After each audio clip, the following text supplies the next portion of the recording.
Hello, and welcome to the House Calls Ask the Doc podcast presented by the American Heart Association in collaboration with Adventist Health Glendale. I'm your host, Stacy Beckley. Today, we will ask experts questions about timely topics that you may have been wanting to ask your doctor about. We are talking about COVID-19 and its impact on the heart and brain. We will also discuss smoking and e-cigarette use and how it may affect heart and lung health at a time when it is all the more important to keep our cardiovascular and respiratory systems in optimum shape. Joining us in our discussion are Adventist Health Glendale ER physician Dr. Sylvia Kotikian and primary care physician Dr. Matt Liu. Later on, we will have Adventist Health Glendale pulmonologist Dr. Saeid Safaee. Welcome. Dr. Kotikian, let's start with you. Inflammation of the vascular system and injury to the heart appear to be common features of this novel coronavirus, occurring in 20 to 30% of hospitalized patients and contributing to 40% of deaths. What are you seeing in the emergency room? We're very much seeing the inflammatory problem that you're referring to, especially in patients with cardiovascular disease. So what we're seeing is the natural progression of this disease as people are developing flu-like symptoms for about a week that are not that bad. And then after about a week, so days 7 to 10 is when we're seeing this inflammatory cascade, what we call the cytokine storm. And those are the patients that are getting really sick, and it's their own immune system that's causing hyperinflammation. And in those patients with cardiovascular disease, unfortunately, it's really affecting them much worse. Dr. Kotikian, I realize there's so much we don't know about COVID-19. What do we know so far about the risk in people with cardiovascular disease? Why are they showing to have a higher risk of complications? So we know that for patients with underlying conditions like cardiovascular disease, like obesity, like diabetes, hypertension, they have about a 6 times more chance of ending up in the hospital with COVID-19, and they have about a 12-time higher risk of actually dying from the disease. So that's what we know. Why is that in patients with cardiovascular disease? When we think about it, patients with cardiovascular disease, their vasculature, so their blood vessels, are already not in a good place. When you add COVID-19 to that mix, it's like the ultimate stress test for their system. And unfortunately, a lot of these patients are not able to deal with that kind of stress in their already stressed underlying system. Dr. Liu, what are some of the long-term side effects that you are seeing on people who've recovered from infection? And how long do those side effects typically last? Usually the most common side effects that we have been seeing in our office are kind of continued shortness of breath, fatigue, and tachycardia, or basically a fast, accelerated heart rate. Sometimes a persistent cough, headaches, joint pains, and really decreased overall fitness, where before they'd be able to walk from one place to another fine, and then now it just takes them, they find themselves, a little bit feeling like they're out of shape. So it's that decrease in overall fitness and other symptoms that I've also seen as well is kind of that loss of taste or smell, burning sensation in people's lungs when they breathe, episodes of that, memory loss, or having this sort of brain fog. With my patients, in my experience, 6 weeks to about 3 months, these symptoms can last possibly even longer. But for the majority within that 3 months, things start to improve. COVID-19 related myocarditis has been reported in a number of patients. What is myocarditis and what do we know about its link to COVID-19? So myocarditis, it's an inflammation of the heart muscle. And like Dr. Kotikian said, with COVID-19, it's your immune response. It has this kind of over-exaggerated response to this virus, and it's causing all this inflammation. So, you can understand it's causing inflammation in a lot of other organ systems in your body as well, including the heart. There's still a lot to learn about COVID-19, including with its link with heart muscle injury and really clarifying if it's actually the virus itself causing that damage or if it's just because of this inflammatory response, which is what it's sounding like. Now, the frequency of heart muscle injury among hospitalized patients with COVID-19, it reported a range. It's pretty broad, between 7 to 28%, with some studies possibly even higher than that. But I spoke to one of our cardiologist colleagues here, and he has seen cases of myocarditis and that inflammation of the heart muscle. Luckily, nothing's ever really progressed to death in regards to the myocarditis part of things.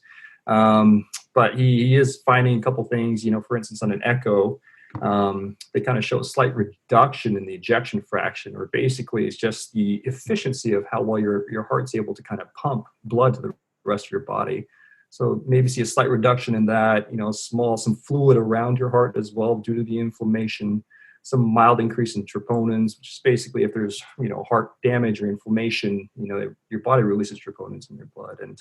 And these symptoms, they can last between 6 weeks to 3 months, and what he was saying, but they do improve with time. What are some of the long-term impacts of COVID-19 on the heart, and how about the brain? And again, there's a lot. We're still kind of somewhat early in this pandemic. These long-term side effects and complications are still being studied and monitored, even though it's felt like we've been through this for years already. But we are still kind of early on in monitoring. Okay, well, what are these possible complications down the line? In regards to the heart, during the COVID infection, the acute infection, you have complications, just like we talked about, the myocarditis, the inflammation of the heart muscle itself, hypoxic injury, it's basically lack of oxygen getting to certain parts of the heart, stress cardiomyopathy, which is basically due to the stress that the heart's undergoing, it can kind of dilate and decrease that efficiency that the blood has to be able to, again, pump blood out to the body. Other things, small vessel changes in the heart. So again, long-term side effects are still being monitored, and common things. Again, I've been seeing it's the same thing as that tachycardia, where you have an increased heart rate where you normally wouldn't. I've had patients, walking from one room to the other, and all of a sudden their heart rate will go up to the 120s and be faster than normal, which is not normal. And there have been reports out there where they've done imaging on some hearts a couple months after recovering from COVID and showing possible lasting damage to the heart muscle, even in people who've experienced, kind of mild symptoms. So again, a lot of the unknown is out there in regards to the long-lasting complications of COVID. In regards to the brain, complications occur, in some studies, again, approximately half. That includes symptoms, headaches, dizziness, muscle aches, confusion, and as we know, the disorders of the smell and taste. We have heard of some strokes, possibly seizures, and even rare cases of something called Guillain-Barré syndrome, which is just a condition that causes temporary paralysis, and that's kind of more on the rare side. So there are some neurological conditions that can be affected, or possibly caused by this inflammation cascade that COVID causes. And it's just really uncertain, again, whether these neurological problems are directly because of the COVID virus itself, or they're just complications that are commonly seen critically ill patients overall. So again, still a lot to be studied in regards to these things. What differences in long-term effects are you seeing between children or teens and adults? So in regards to, long-lasting symptoms or effects, I'm seeing more with adults. And there's a couple serious cases of COVID-19 in children in regards to the kind of multi-system inflammatory syndrome that many have heard about. But, usually most healthy kids range between no symptoms and moderate disease. They tend to recover within a couple of weeks. Now, that really depends on underlying conditions. Those with underlying conditions, like Dr. Kotikian said, you really have this, I guess, defect per se, and then the virus just kind of causes havoc on top of that. So, it's really unclear why COVID-19 seems to be a little, less common and less severe in children. Some theories, that children have a less intense immune response to the virus, possibly different receptors that the virus kind of attaches to, and healthier blood vessels in children compared to adults. But as a result, there seems to be less long-term side complications now in pediatrics. But again, that is yet to be determined. We're still monitoring, we're still studying, as much of it is unknown in regards to long-term complications. Dr. Kotikian, new data from a survey conducted online by the Harris Poll on behalf of the American Heart Association found that Hispanics and Black Americans are most likely to stay home if experiencing medical emergencies, like a heart or stroke, to avoid the risk of contracting COVID-19 at the hospital. Do people have a reason to be fearful? Had you asked me that question 6 months ago, I think I would have answered different from now. But at this point, we have created such strict workflows to minimize the potential exposure of COVID to patients coming in, to our staff, And I think all emergency departments have created ways in which we are separating those with COVID-19 symptoms from those who are coming in for different reasons. So my answer to that is no, you have no reason to fear being exposed to COVID if you're coming into the hospital, because we're really going out of our way to separate those patients from those that are presenting with non-COVID symptoms. So from your standpoint, you're saying that it is safe to go to the ER in the middle of a pandemic? Absolutely, it's safe to go to the ER in the middle of the pandemic. And what's not safe is what's happening now, which is that people are staying at home and they're having heart attacks and they're having strokes. The safest place that you can have a heart attack or a stroke is the hospital. What we're seeing is the rates of cardiac arrests in the field, which means people's hearts stopping at home, have skyrocketed since the pandemic started because people are being told to stay at home. But that doesn't apply if you're having a medical emergency. So by all means, if you're having a medical emergency, please call 911. The ambulances, the facilities that are accepting you, everybody has a workflow that's going to keep you safe from COVID-19 if that's not what you're presenting with. How is your hospital managing COVID-19 patients and those coming in with other medical emergencies to ensure everyone's safety? So in our case, our emergency department very early on set up tents outside. And the reason we did that is we wanted to try and minimize the number of patients actually coming into the emergency room with COVID-19 symptoms who were going to be discharged home anyway. So essentially, patients who are coming in, walking in with flu-like symptoms are being seen, evaluated, and fully treated in the tents that are outside the emergency department. So there's a large percentage of COVID-19 patients who are actually not stepping foot inside the ER. Those that look like they need a little bit more medical treatment, whether that's oxygen, et cetera, are being brought into the department and being separated completely from those who are presenting with non-COVID symptoms. Also, all patients who are being admitted, regardless of what their admitting reason is, are being tested for COVID-19. So in case they may be a patient who's asymptomatic with COVID-19, we're picking up all patients who are COVID-19 positive, and they're being admitted to separate units upstairs.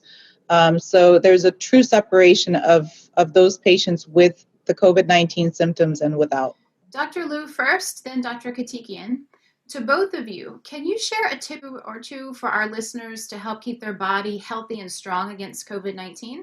The best way to first and foremost is just preventing infection, preventing exposure, right? So, we have great guidelines as of right now in regards to wearing masks in public, keeping your distance from others, washing your hands frequently, staying home if you're sick, avoid touching your face, avoiding large gatherings as well. Prevention is the first and foremost, I think, would be the best. And in regards to people who may have underlying conditions or maybe in the high risk group in regards to possible complications if they do get COVID-19, really work with your physician to kind of control those chronic medical problems. Last thing you want is, obviously these medical problems being out of control, and then you get COVID-19 that can lead to even further complications.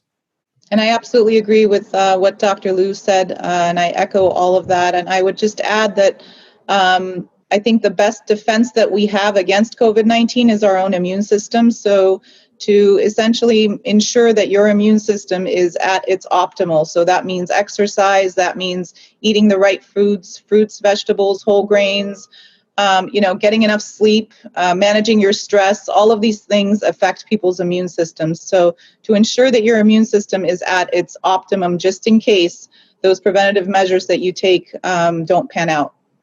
Excellent. Thank you both. As I mentioned earlier, we have a pulmonologist joining us today. Dr. Safaee, COVID-19 has been shown to attack different systems in the body, but it is first and foremost a respiratory illness, and it makes it all the more important to keep our lungs healthy amid the pandemic. Isn't that correct? First, say hello to everybody and just thank you for the opportunity. Yes, absolutely is correct. COVID-19, when it started, everybody just assumed that it is basically another flu-like symptoms. And as we know, respiratory function is involved in any flu-like viruses. Although it's a little bit more complicated than we initially realized. Basically, when you look at the x-rays of these patients, initially start with some patchy infiltrate bilaterally, which reminds basically or resembles the atypical pneumonia.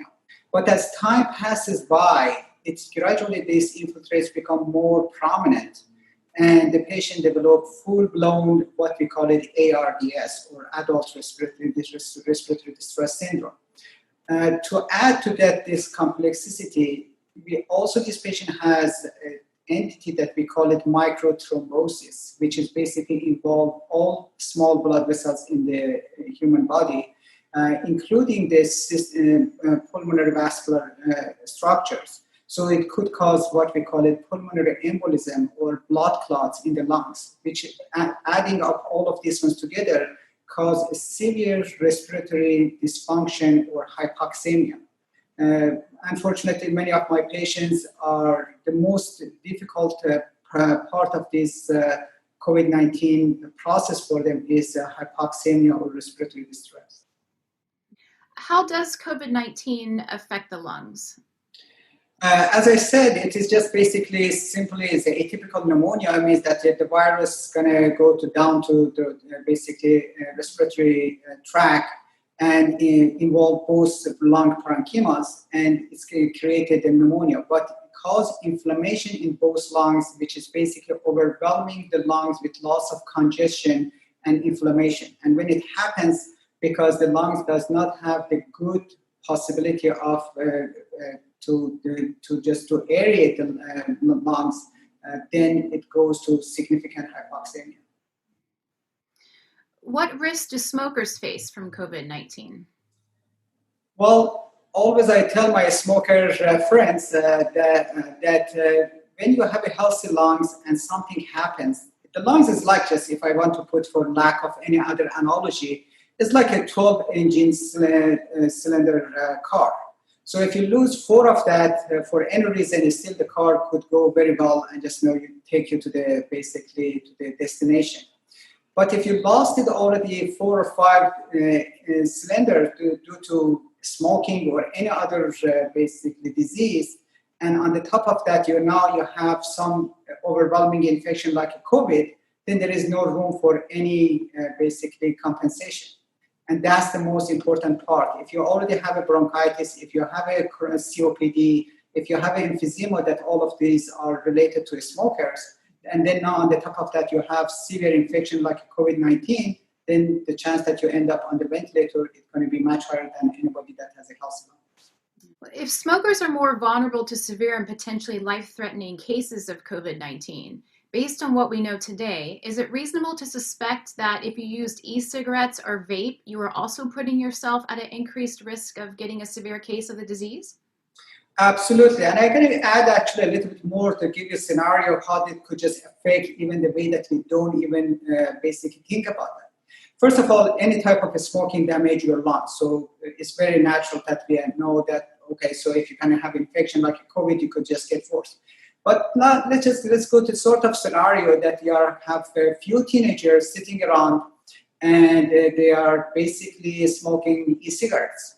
So what's going to happen? They are just, the distance is not basically far from each other. None of them, they're going to use masks because they are smoking, and they could share even this e-cigarette with each other.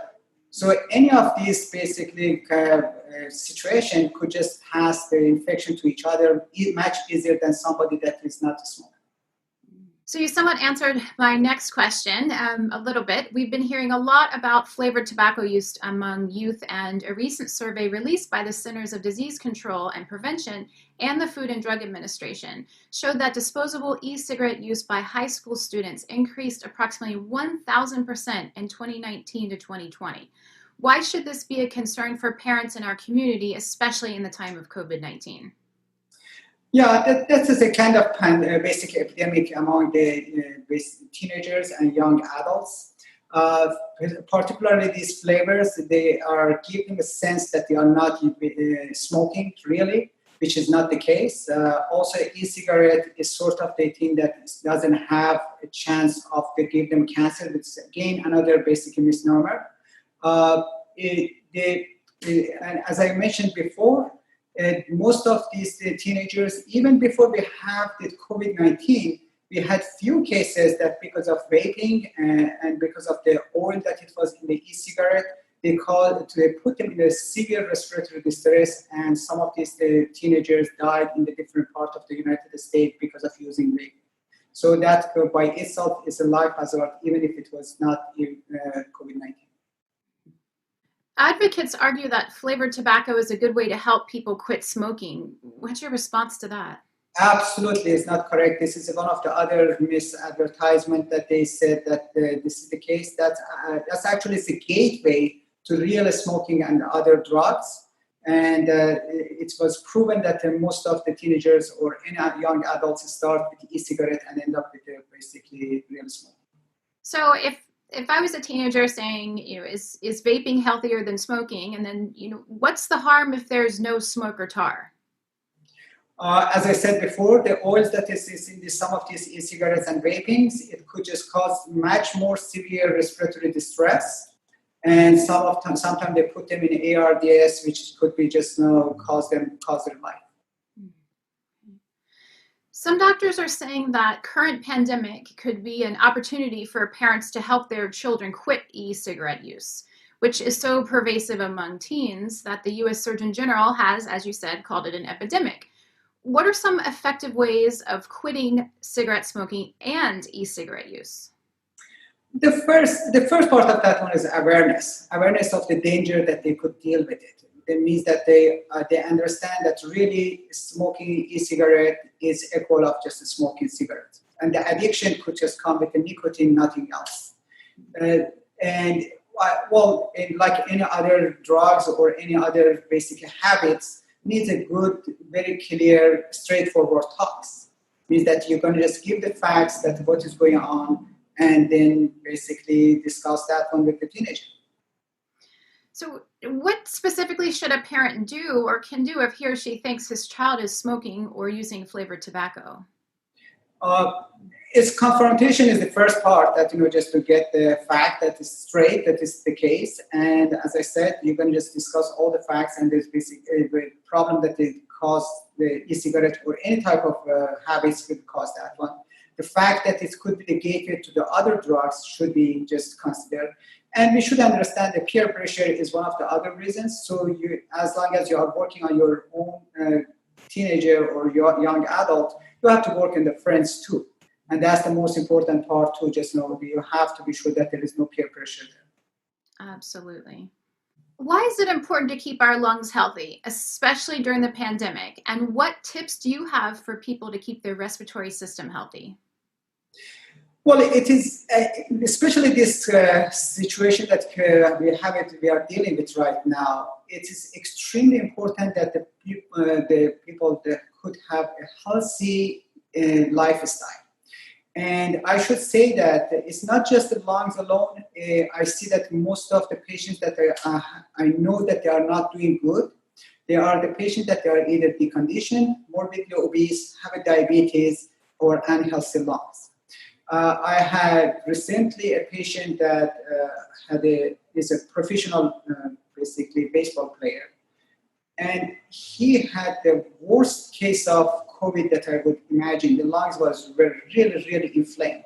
But the only thing that saved his life, and he went home, basically, thanks God, it was because he was a healthy gentleman. And in any other circumstance, this patient should be dead. And so that's the only thing that saved him.